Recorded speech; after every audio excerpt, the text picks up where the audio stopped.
retour. J'espère que vous avez bien profité du café ici à Paris et puis chez vous. Vous avez pu faire une pause aussi pour tous ceux qui nous suivent en ligne. On va tout de suite attaquer notre deuxième thème de la matinée qui va être dédié à la seconde main. On va se poser la question, seconde main et neuf, deux mondes inconciliables? Si comme moi vous avez des ados autour de vous, vous devez le voir, la seconde main est hyper tendance. La GZ se lance dans des hauls, dans des unboxing online sur les réseaux sociaux. Ils rivalisent pour montrer leurs derniers achats réalisés en ligne, mais aussi dans les friperies. Plus largement, les dernières études montrent que quasiment les 2 tiers des jeunes sont prêts à acheter des produits de seconde main. Et ça, c'est une stat qui intéresse tout particulièrement notre futur intervenant, notre prochain intervenant, qui est un spécialiste de la seconde main. Alors, pas chez nous. Il s'agit de Christophe Bruno, qui a cofondé la société Largo. Alors, Largo, qu'est-ce que c'est? C'est un acteur de la seconde main, mais qui est sur les smartphones, sur le petit électronique, enfin, sur plein de produits comme ça. Mais le plus simple pour que vous compreniez de quoi il s'agit, c'est de regarder une petite vidéo. 1,5 milliard de smartphones sont produits chaque année et 75% de leur impact carbone vient de leur fabrication. Chez Largo, on leur donne une seconde vie pour offrir un second souffle à la planète. Collecte en local, reconditionnement à Nantes, revente, SAV intégré et valorisation des déchets. Tout est pensé, rien n'est jeté. Notre force ? Une chaîne 100% maîtrisée, labellisée et certifiée. Label reconditionné de qualité, normes ISO 9001 et 14001, label Lucie 26000 pour notre engagement responsable. Avec plus d'un demi-million de smartphones reconditionnés, Largo a permis d'éviter l'extraction de 45 000 tonnes de matières premières, la production de 14 000 tonnes de CO2, la consommation de 11 millions de mètres cubes d'eau. Chez Largo, l'économie circulaire, on ne l'imagine pas, on l'a fait. Alors, elle est pas belle la seconde vie ? Alors, Christophe va nous expliquer quel est le concept de la seconde vie. Merci d'accueillir Christophe Bruno. Bonjour.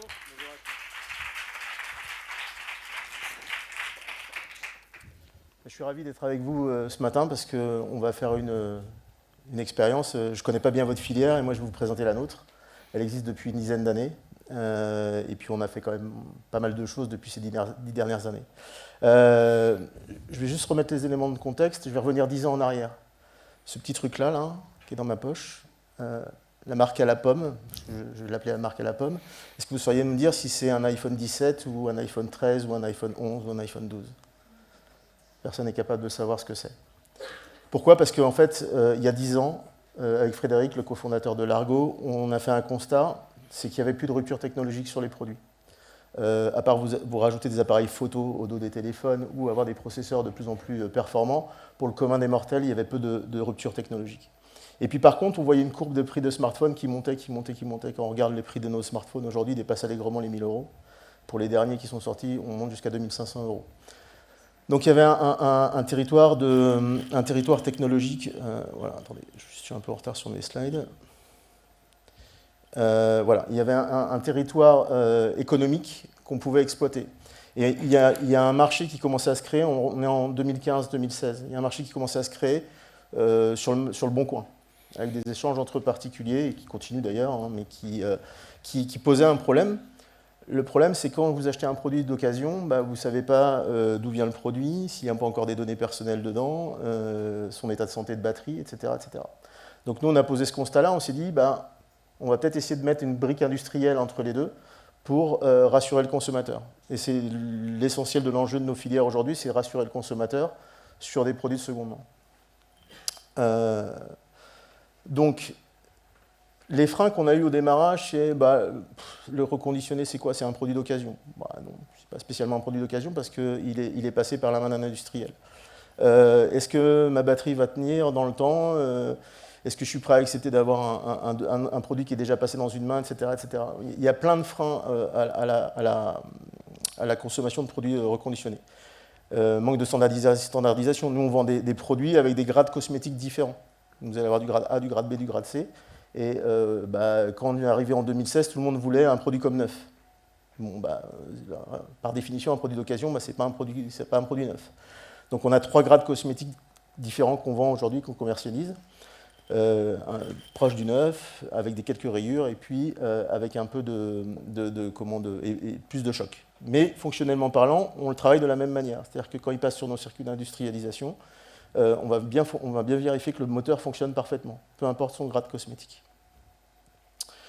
Depuis 10 ans, la filière elle se mobilise.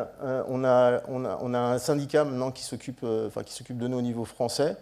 On est en train de monter à l'Europe. Maintenant, je parlais de la législation après, mais on est en train de monter à l'Europe pour aller parler au commissaire européen de législation autour de produits de seconde main. On a mis en place des standards de garantie qui sont équivalents au neuf, puisqu'on a 24 mois de garantie sur nos produits. Et donc, l'objectif, c'est vraiment d'apporter une expérience proche du neuf à nos consommateurs, avec tout le bénéfice de produits reconditionnés. Et puis, on est en train de travailler sur le contrôle technique du mobile, une espèce de passeport. Alors, c'est une obligation européenne qui va arriver dans les prochaines années, mais l'idée, c'est de fournir un passeport numérique du produit dans la blockchain et pouvoir reprendre toute la vie du smartphone depuis sa vente, en passant par les différentes étapes industrielles dans lesquelles il est passé. Et pour rassurer le consommateur à la finale en disant, vous voyez, votre produit, on sait le tracer, sa vie. Notre marché, il y a 6 ans, on faisait 10%, enfin le reconditionné, c'était 10% de part de marché en France. Quand on est arrivé en 2014, on n'était même pas dans les panels JFK. Aujourd'hui, la filière, c'est un téléphone sur 5 acheté en France, c'est du reconditionné. Donc on a 20% de part de marché en France, dans un marché du neuf qui décroît. On avait 20 millions d'unités vendues en 2021. On est en 2019, et en 2025, on est à 13 millions de neufs vendus, pour 3,5 millions de smartphones reconditionnés. Donc, le consommateur, il a commencé à prendre conscience qu'il pouvait acheter du reconditionné en toute transparence.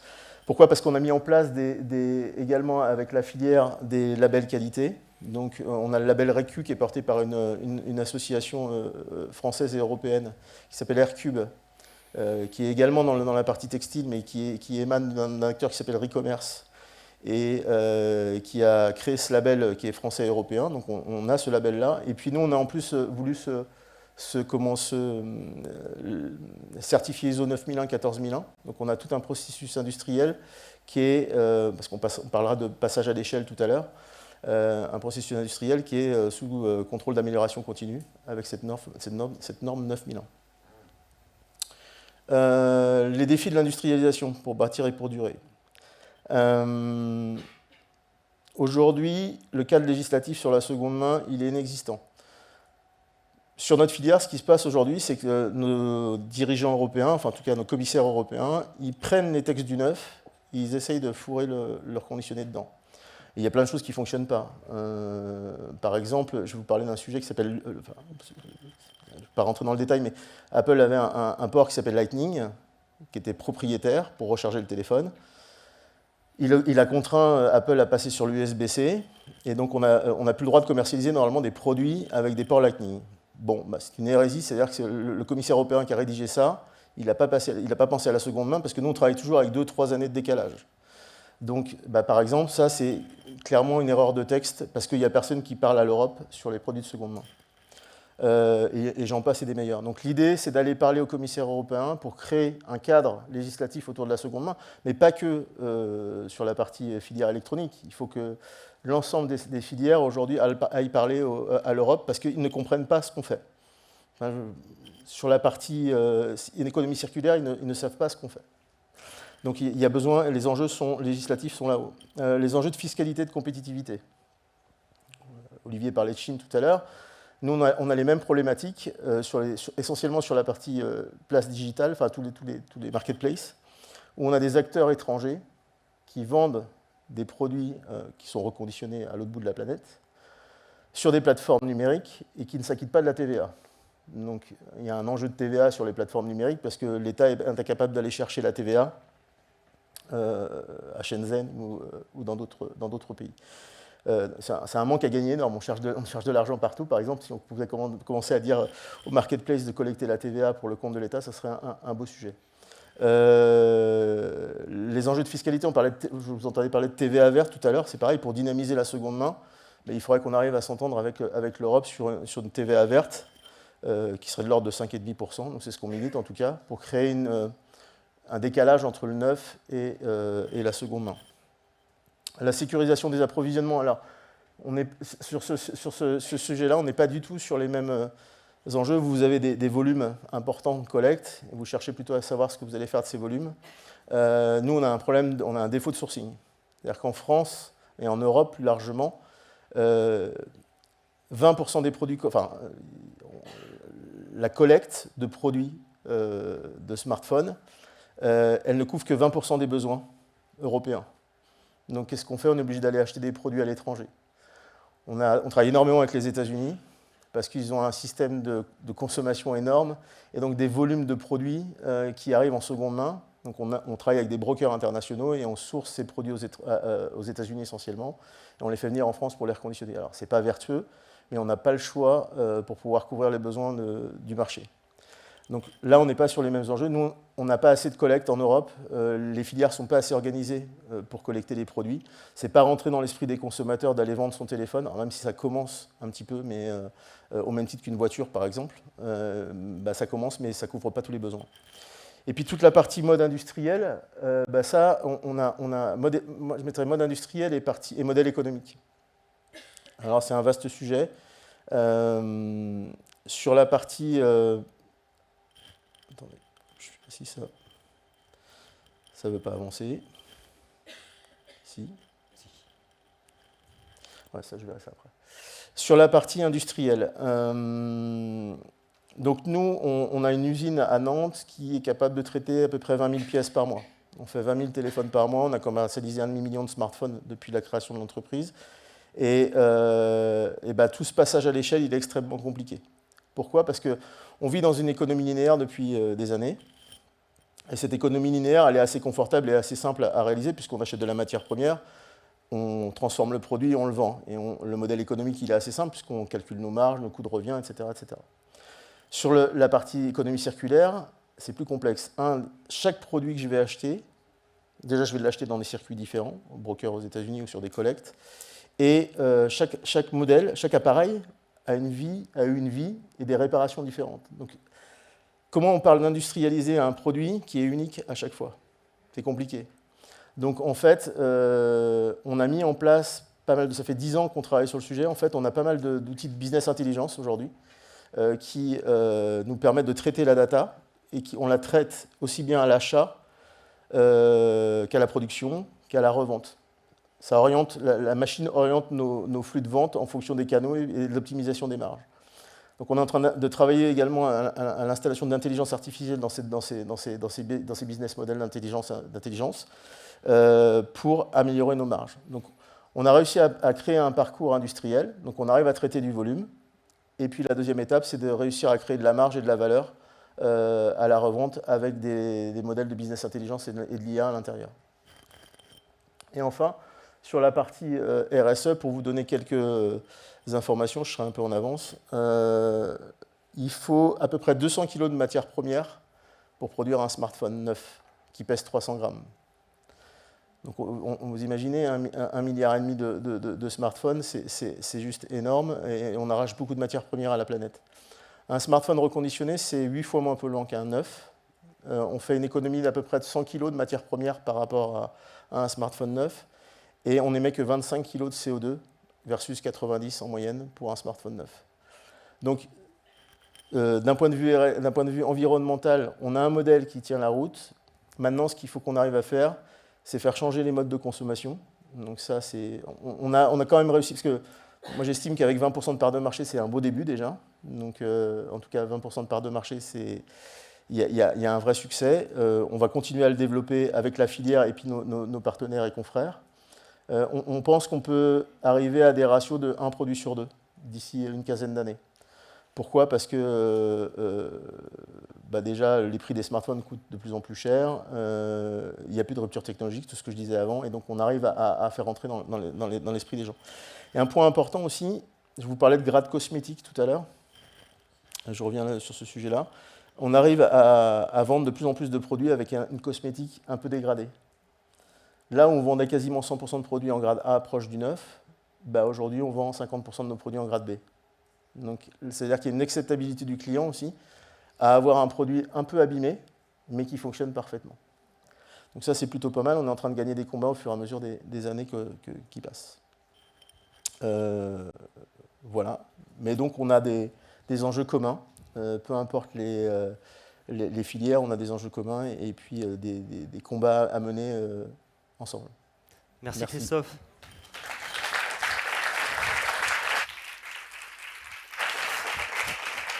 Merci.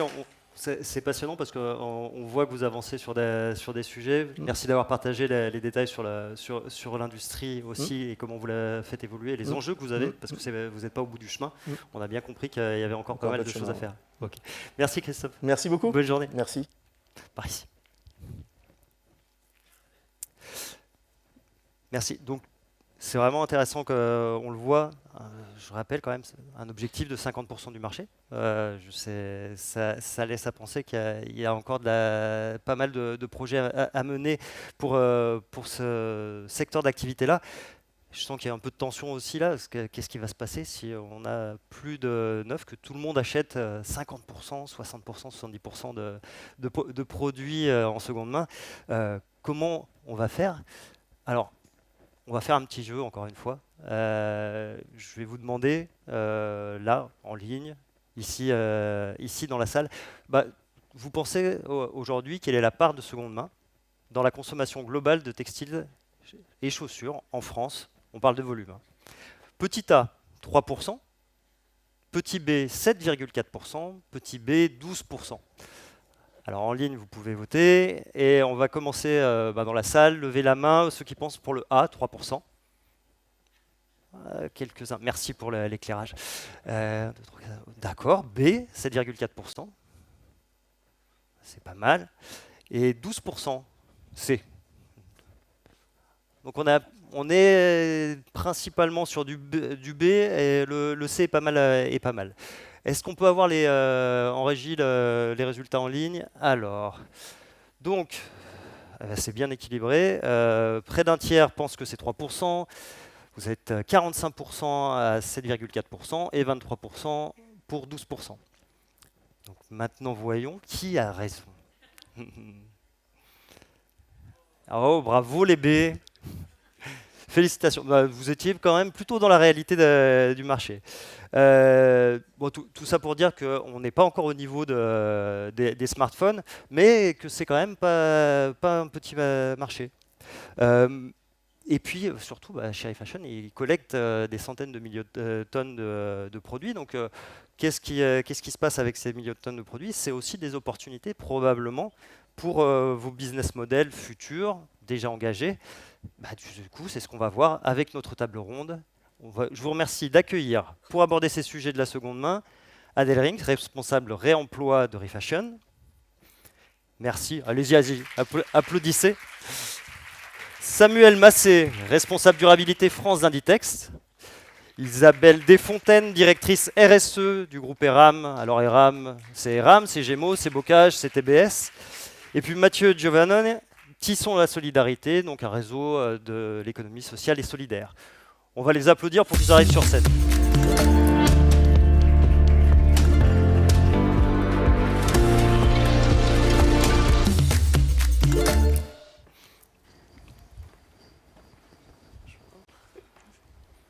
Bonjour, installez-vous. Je vais me rapprocher un peu. Hop. Merci à tous d'être venus ce matin. On va se tourner vers Adèle pour parler de ce marché de la seconde main. Donc on le voit, plus de 7% aujourd'hui de l'ensemble du marché en volume. On voit des boutiques ouvrir, si vous êtes parisien ici, mais je sais qu'en région c'est aussi le cas, des boutiques vintage ouvrir très massivement. Il y a une démocratisation de ce marché-là. C'est quoi exactement le marché de la seconde main aujourd'hui avec le prisme Refashion? Merci Olivier. Bonjour à tous et merci aux plus de 600 participants qui sont en ligne avec nous aujourd'hui. C'est un plaisir d'être là. Je vais vous présenter des chiffres en fait, qui sont sortis d'une étude qu'on a réalisée fin 2024 et qu'on vient de réactualiser en fait, en septembre 2025. Vous pouvez la trouver sur notre site web refashion.fr. Et pour ceux qui sont online, on va vous mettre le lien directement là dans le chat. Et donc l'idée de cette étude, ça a vraiment été d'aller questionner en fait l'offre et la demande et d'avoir les chiffres les plus précis et représentatifs de la réalité sur le territoire français, sur le périmètre de l'éco-organisme. Donc ça ne prend pas en compte par exemple la maroquinerie, on est vraiment sur nos sujets qu'on traite chez Refashion. Donc ça nous a permis en fait d'établir un volume en termes d'articles en fait, de 65 800 tonnes, donc avec une augmentation 2023 versus 2024 de 3,5%. Ça représente en volume d'affaires 946 millions d'euros. Donc encore une fois, le chiffre d'affaires il est peut-être moindre par rapport à d'autres études, mais c'est aussi parce qu'il n'y a pas la maroquinerie dans la volumétrie. C'est intéressant de voir en fait, que sur cette étude, on a 3 grandes typologies d'acteurs en fait, qu'on a identifiées. On a les acteurs de l'économie sociale et solidaire qui sont les acteurs fondateurs de la seconde main sur le territoire français, qui ont une vocation sociale et qui du coup représentent quand même en volume 33% des flux et 11% en termes de valeur. Donc là vraiment avec une offre qui se veut avec des prix accessibles en fait, pour aller adresser des populations qui sont plus vulnérables. Ensuite, on a ce qu'on a qualifié de B2C, dans lequel sont les metteurs en marché qui ont des offres à destination du coup des citoyens, qu'elles soient en corner ou sur des plateformes online. Vous avez aussi dans ce segment en fait, toutes les friperies que vous retrouvez. Vous parliez en fait, des boutiques vintage, tout à fait, elles sont typiquement dans ce flux-là. Donc là, on est sur 20% en termes de représentation de volume. En revanche, on a 44% de la représentation en termes de valeur créée. Donc c'est intéressant parce que ça représente aussi le positionnement prix qui est adressé en fait, par les différents segments.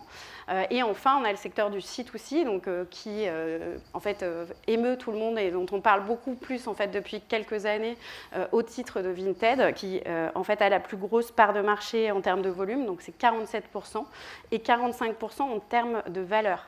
Il faut savoir que dans cette partie-là, dans ce segment d'acteurs, on a aussi tout ce qui est vide-grenier et brocante qui en fait joue une part très importante des flux.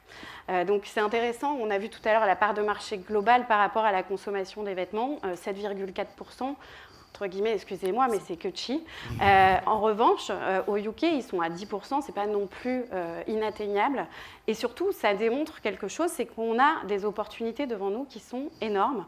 Et donc, l'idée, c'est vraiment d'aller adresser ces sujets avec tous les acteurs qui sont en place. Alors, moi, Adèle, je vois une info, une stat, 31% des acheteurs de seconde main essayent de substituer le plus possible le neuf à la seconde main. Donc, en fait, c'est pas forcément le cas. Il n'y a pas un remplacement de l'achat de seconde main.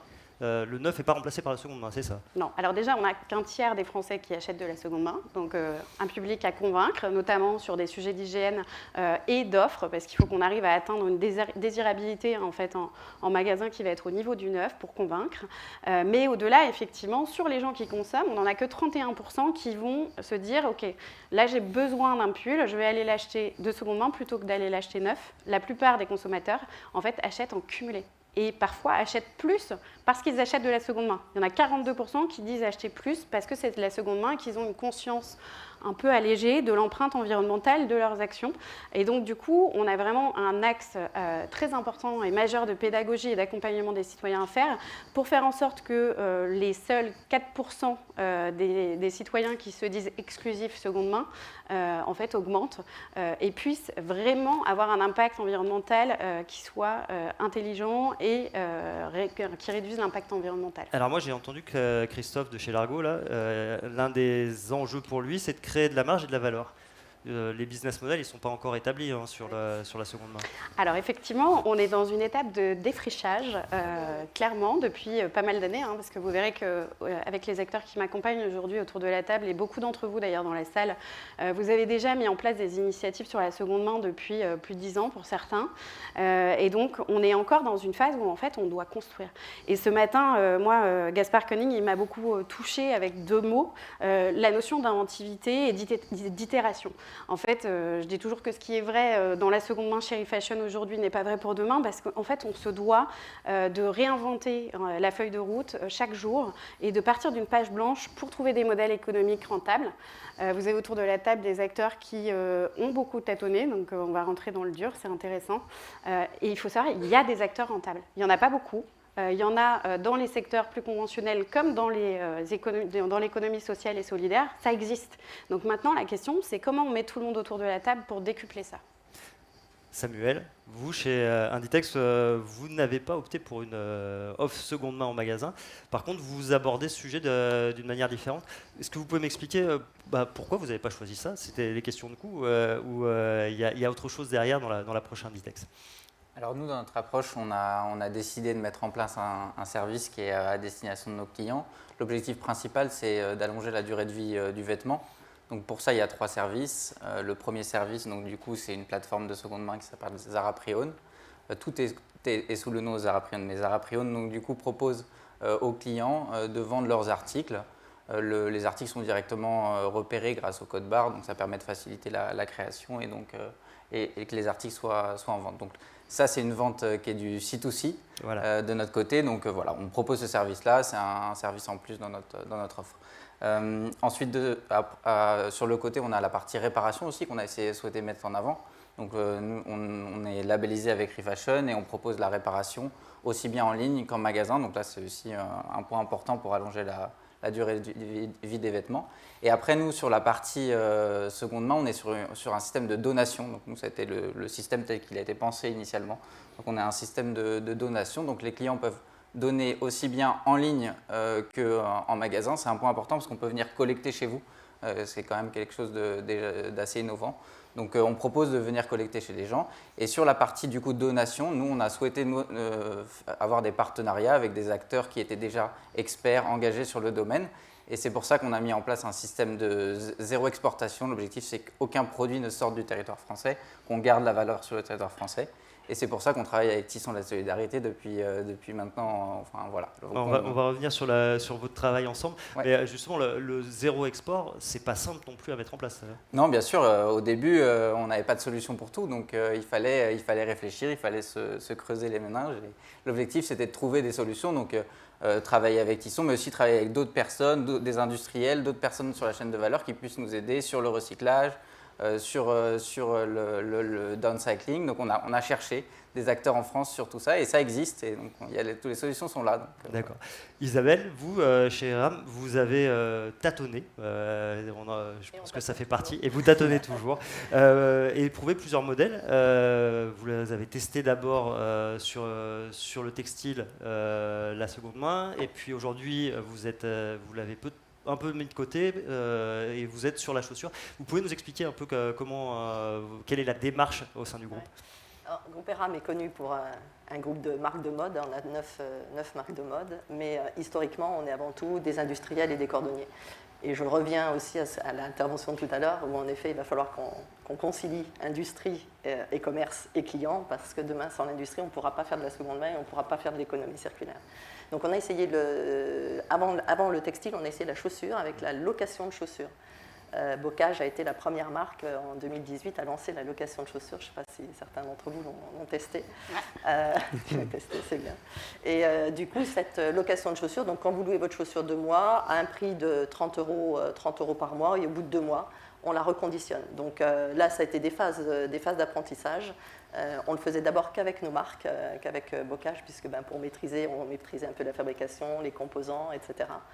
Donc on a commencé avec Bocage en 2019. C'est aujourd'hui une activité qui est rentable, la location et le reconditionnement. Donc puis voilà, ça a pris un temps long. Depuis 2018, voilà, c'est rentable en 2025. On a 6 000 abonnés, on a 57 000 paires qui ont été louées. On a 41 000 paires qui ont été reconditionnées, donc on a une usine en France. Au départ, on avait 12 usines, on n'a plus qu'une usine en France maintenant en 2025. La volonté de nos dirigeants, qui est une entreprise familiale, c'est de garder ce savoir-faire, parce que c'est vraiment un savoir-faire immatériel, et sans le savoir-faire, on ne pourrait pas reconditionner les chaussures. C'est ça qui est intéressant quand même. Vous dites la base industrielle, ça nous permet de réindustrialiser. On n'aurait pas fait Gémeaux s'il n'y avait pas eu l'industrie. Au départ, on est une vieille dame, on va être centenaire en 2027. Et ça a commencé par un atelier de cordonnerie, plus de l'industrie, avec 12 usines en France. Et puis dans les années 80, avec l'ouverture des frontières, on s'est lancé dans le commerce. Donc, mais effectivement, sans toute cette histoire-là, on n'en serait pas là aujourd'hui. Et on revient à l'industrie. Et on revient aussi à des métiers techniques, connaissances matières, composants, etc. et fabrication. La location, ça vous a permis d'aller vers la... Donc la location nous a permis d'aller au reconditionnement. Oui. Du reconditionnement, une fois que la paire est reconditionnée, elle retourne en magasin. Et là, elle est vendue. Maintenant, vous avez des corners dans les magasins Bocage, même chez Eram, mais de façon un peu différente. Mais chez Bocage, vous avez des corners de seconde main. Et là, la paire est revendue à 60% de son prix initial. Et en parallèle, vous avez monté d'autres initiatives. Et en parallèle, on a monté donc Cécile, une autre initiative que je tiens à saluer parce que ce matin, on a beaucoup entendu parler de Chine. Et si je suis là aussi aujourd'hui, c'est que c'est l'ouverture du salon du Made in France à Paris, la porte de Versailles, et qu'on peut aussi aller voir Cécile et Montlimar, enfin les marques françaises et les industriels français qui sont à Paris. Donc on a monté Cécile. Donc là, c'est une marque de chaussures, de sneakers, que là on sait reconditionner. On fabrique, on répare, on reconditionne, et là on est vraiment dans la boucle circulaire. Et on a réduit son impact, enfin on mesure son ACV, on mesure sa réduction d'impact. Et de 4,4 kg CO2 par paire, on arrive à 1,7 CO2 quand sur toutes nos paires de chaussures, on est à peu près à 10 kg CO2 par paire. Voilà. Et de Cécile, on a lancé aussi, après Claquette Market, un autre site C2C ou B2C2C. Donc là aussi, vous avez votre site. Là aussi, on a un site et on a lancé un projet qui s'appelle Richos, où là, Refashion, merci, vous nous accompagnez, où on doit reconditionner 3000 tonnes de... 3 tonnes, pardon. Oui. C'est un peu moins. 3000 tonnes, ça fait beaucoup. 3 tonnes, c'est déjà beaucoup. 3 tonnes, c'est beaucoup. Je ne sais pas, peut-être Mathieu, 3 tonnes, c'est beaucoup. Non, c'est beaucoup et pas beaucoup. C'est pas beaucoup. Alors, il À faut l'échelle, savoir de quoi on voilà. parle. Voilà. C'est parce qu'on parle de chaussures qui oui. sinon partiraient C'est en pour fait ça. au CSR. C'est ça. Donc, ils sont dans un état très C'est dégradé. Mathieu, vous avez la casquette ESS aujourd'hui. Bravo d'être avec nous. Qu'est-ce que vous voyez justement sur ces métiers de la seconde main et puis voilà, on disait, c'est compliqué de trouver de la rentabilité. Comment vous l'expliquez ? C'est vrai que nous, ça fait une quarantaine d'années en moyenne qu'on existe, entre 30 et 40 ans. L'ESS a commencé sur cette partie de réemploi, puisque c'était sur ces éléments-là que nous avons créé nos modèles économiques, tout simplement. Maintenant, c'est vrai que la valeur ajoutée, la marge nette en fin d'exercice est très compliquée. Néanmoins, on y parvient. Après, c'est vrai que l'objectif du modèle économique est important, mais c'est aussi parce que l'ESS, c'est un spectre assez large. On y trouve le caritatif, l'humanitaire et l'insertion par l'économique. Donc nous, au titre de Tisson, on est plutôt sur l'insertion par l'économique. Et donc, de ce fait-là, on voit tout le travail collaboratif et partenarial possible qui s'ouvre à nous, aussi bien en mettant au marché que nous-mêmes, que nous avons des synergies communes et un travail à faire ensemble sur ce qui s'ouvre, sur ce qu'évoquait Adèle tout à l'heure et ce qui vient d'être évoqué par mes voisins à ma gauche. Et donc, effectivement, on a un intérêt à faire les choses ensemble, c'est clair. Parce que vous avez une expertise, vous me parliez de la difficulté pour aller chercher la crème, donc les meilleurs produits. C'était aussi de la formation, que vous aviez un travail assez important autour de ça. Bien sûr, parce que le réemploi, ce n'est pas une collection, c'est de la pièce unique. Donc il faut aussi identifier... Ça veut dire quoi ça? Je pense que certains collection, savent bien, mais... Les metteurs en marché, vous sortez un produit en fonction d'une collection, en fonction de ce que vous imaginez être ce que vous imaginez au titre du marché, les tendances, les couleurs. Nous, on ne peut pas faire ça. On est tributaire. Nous, on est tributaire de ce qu'on va trouver. Hein. C'est le sac, ce qu'on appelle le sac d'original, le sac qu'on va collecter soit par borne, soit en apport en don direct dans nos boutiques, soit en partenariat avec les collectes réalisées par les enseignes. C'est le Kinder Surprise, hein, si vous me permettez l'expression, donc on ne sait pas ce qu'il y a dedans. Et quand on craque le sac, c'est un métier de craquer un sac, de l'ouvrir, de tout de suite identifier ce qu'on va pouvoir mettre dans nos boutiques. Ensuite, certains d'entre nous, on va laver, parce que ce qu'évoquait Adèle, hein, cette notion d'hygiène aussi, donc on va laver, on va mettre sur cintre, on va repasser, bien sûr, étiqueter, mettre sur cintre, et donc on va mettre par taille, par couleur, mais les tendances, nous, non. Oui. Donc, c'est un métier de savoir, effectivement, on met un certain temps. On va mettre entre 6 et 8 mois pour former une personne sur identifier la crème. La crème, c'est pas parce que je viens de Normandie mais en tout cas, la crème, c'est vraiment ce qu'on met en magasin et ce qui va être vendu. Donc il ne faut pas qu'on se trompe. Mettre 7 vêtements pour en vendre un, il y a un problème. Donc ce ratio d'identification de crème et modèle économique est très important. Justement, Isabelle, la partie sur le savoir-faire, sur la connaissance du produit, vous m'expliquiez, quand on a préparé la table ronde, que finalement, l'expertise que vous avez dans l'usine, vous êtes en train de l'adapter avec de nouveaux métiers, vous êtes en train d'adapter en fait, les savoir-faire que vous avez en interne. Ben oui, parce que, comme vous dites, en effet, là, on reçoit des produits aussi alors, de nos clients. Hein, donc, il y a vraiment un changement de paradigme, c'est-à-dire que, et ça, j'étais un peu ma conclusion, mais le client devient notre fournisseur. Donc aujourd'hui, on prend les produits qu'on reçoit et on doit les reconditionner et connaître. Donc nous, on a eu 3 défis vis-à-vis de ça. C'est l'offre, effectivement. On reçoit des produits uniques avec des paires, une seule pointure. On n'est plus du tout dans les collections. Et puis surtout en fabrication, on apprend, c'est des métiers d'artisanat, en chaussures surtout, il y a beaucoup de main-d'œuvre, et on apprend à fabriquer des chaussures. Le plus compliqué, c'était de leur dire, maintenant vous allez apprendre à les démanteler. Donc voilà, le client devient votre fournisseur, vous fabriquez des chaussures, là vous êtes obligé de les démanteler, et là on a passé des alliances, des partenariats avec un collecteur-trieur de Normandie, donc, où on lui a donné des clés de tri, parce que quand la chaussure arrive, la chaussure elle n'est pas triée, hein, c'est du CSR parce que personne ne sait la trier. Donc on a travaillé avec nos équipes industrielles à répartir, enfin à faire des clés de tri de répartition sur un produit qui peut être réparable ou reconditionnable. Un cahier des charges. Un cahier des charges, voilà, il faut rédiger ce cahier des charges. Ces chaussures qui étaient pour le CSR arrivent chez nous dans l'usine, donc au début, pas nous, non, mais vous les balancez, on ne peut pas les faire. Donc il y a aussi un défi culturel, hein, un défi offre-produit, mais un défi aussi culturel, où là, on prend des produits qui peuvent sentir mauvais et qu'il faut nettoyer, qu'il faut débactériser.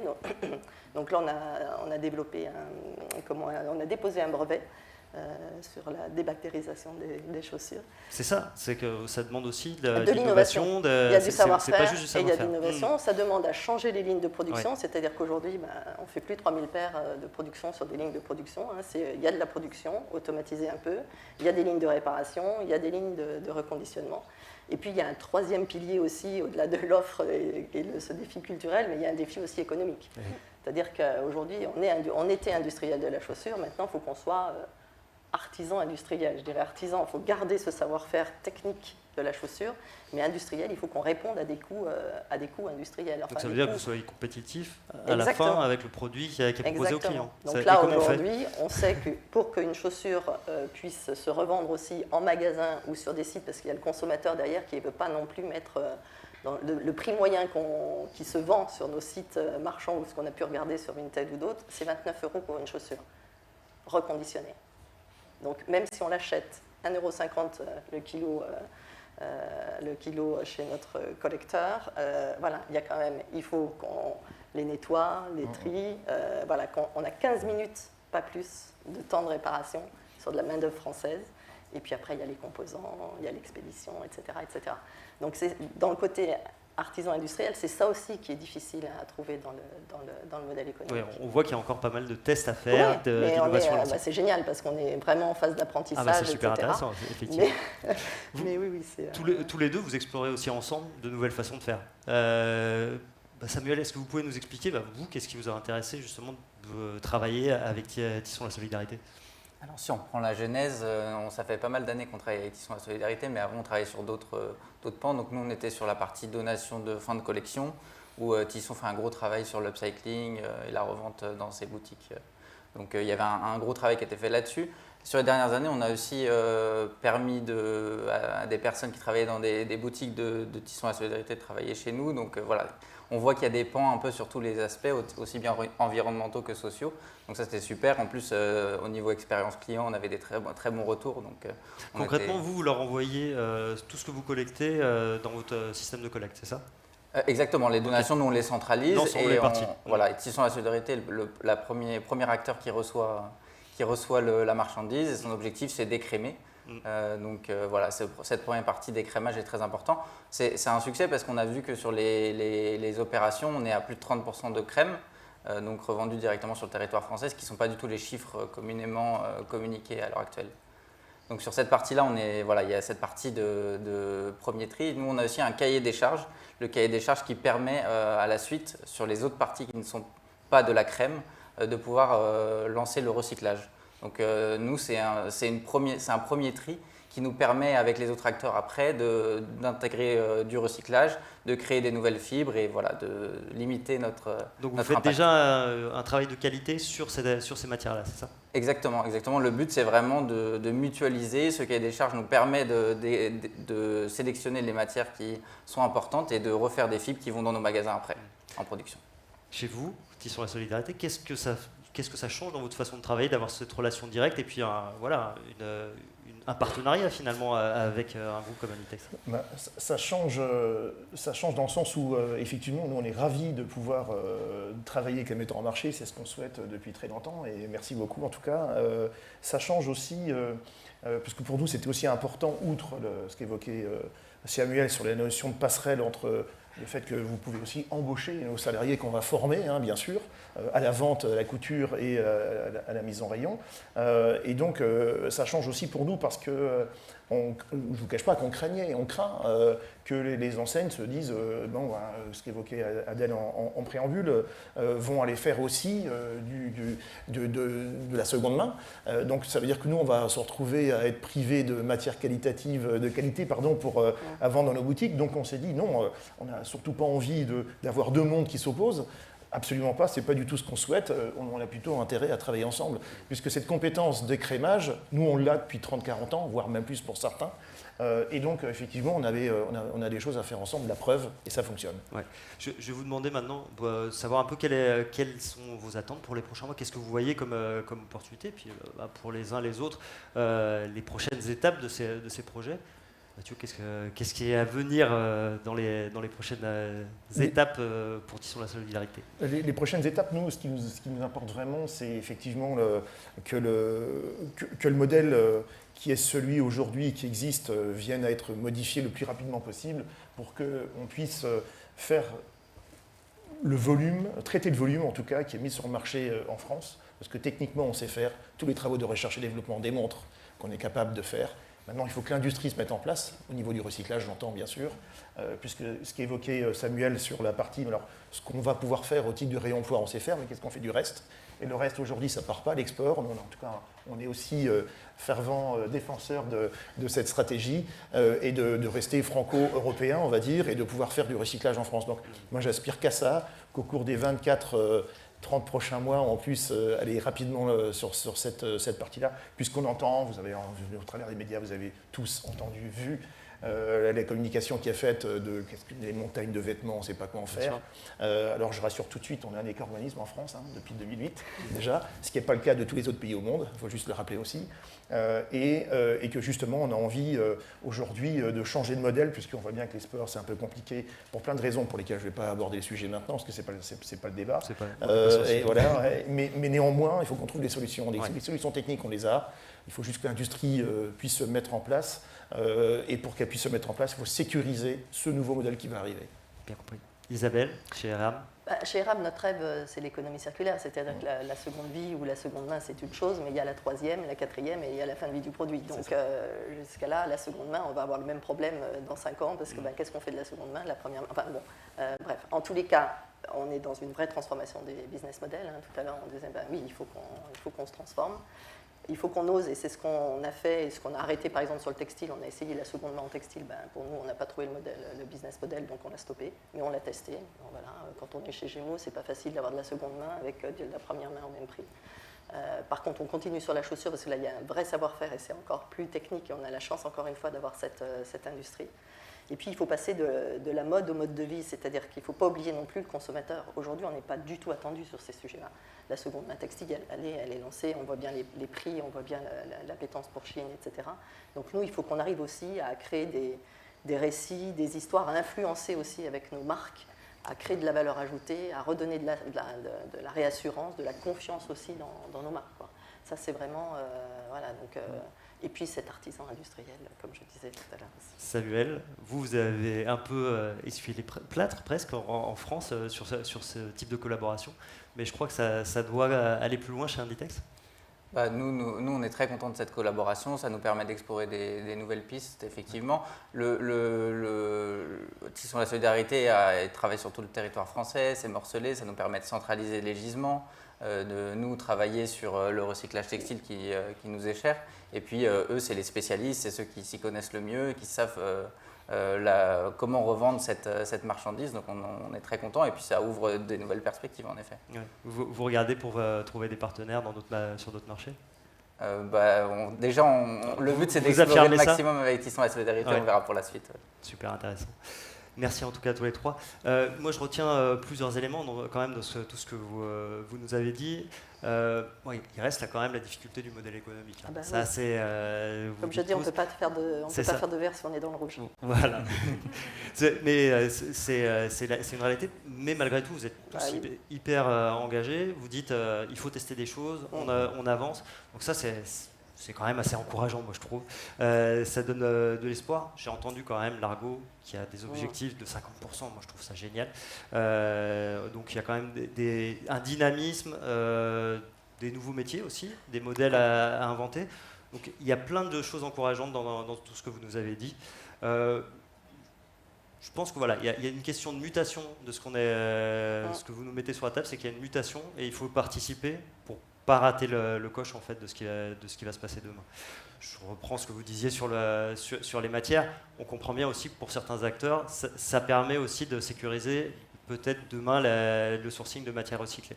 Donc voilà, c'est quand même des sujets très importants, très stratégiques pour l'ensemble de la filière. Et d'ailleurs, on va en parler tout à l'heure dans notre troisième table ronde. Merci à tous les quatre. Merci. Bonne journée.